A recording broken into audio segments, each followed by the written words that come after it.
What about DNA tests of the blood samples, Sir Winston? Since more than one officer was injured in the vicinity of the murder, blood tests on the knives recovered from the scene will be useless in identifying the corpse. But I've done a paternity test comparing the DNA from the victim's blood with the DNA of some of his 3 sons. And the son has expressed an interest in following his father's footsteps into joining the police, and the blood of both the victim and the son reveals a strong genetic predisposition to police work. So the ghost of the father lives on in the son. I must say, Mr. Morby, your tendency to give a Christian twist on anything betrays you. You're very much the Robert Anderson of your day. The Who? Never mind. We have more pressing things to think about. Or as I would suggest, one man killed 13 times. What? That's impossible! 13 clones of one man. But it's impossible, it hasn't been done. I believe it can be done. My own researches on dead mice prove it can be done. Now, will you follow me in my theory? Yes. Do we have any suspects? One man stands out. Eric Blair. He's very violent. He killed his own brother in a fight. Well then, we must pursue every avenue. But Sir Winston, it's obvious. Bobby Blue's death was a revenge killing sparked by the death of a lady in the black community, a Mrs. Garrett, I believe.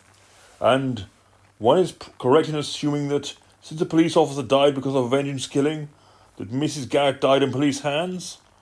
I'm afraid so, yes. What was she doing in police custody in the first place? Actually, Sir Winston, it was her son we were charging on a charge of tax evasion concerning an out-of-date Cardass tax disc. By which you mean? One of the letters on the tax disc was wrong. You mean all this happened and we have 2 people dead because of one letter wrong on a tax disc? I'm sorry. Yes, well, sorry isn't the word. So, fate would have it that we have another mutation in the killing alphabet. The killing alphabet? The what? Let me explain.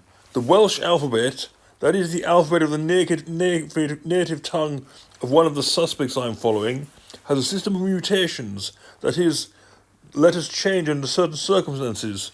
So is it inconceivable that Mrs. Garrett's son had bought a tax disc that was only apparently out of date because he had bought the car from someone in Wales? Or some equally innocuous reason? So we see the law of positive feedback is possible. The what? The law of positive feedback. That is... The what, Sir Winston? The law of positive feedback.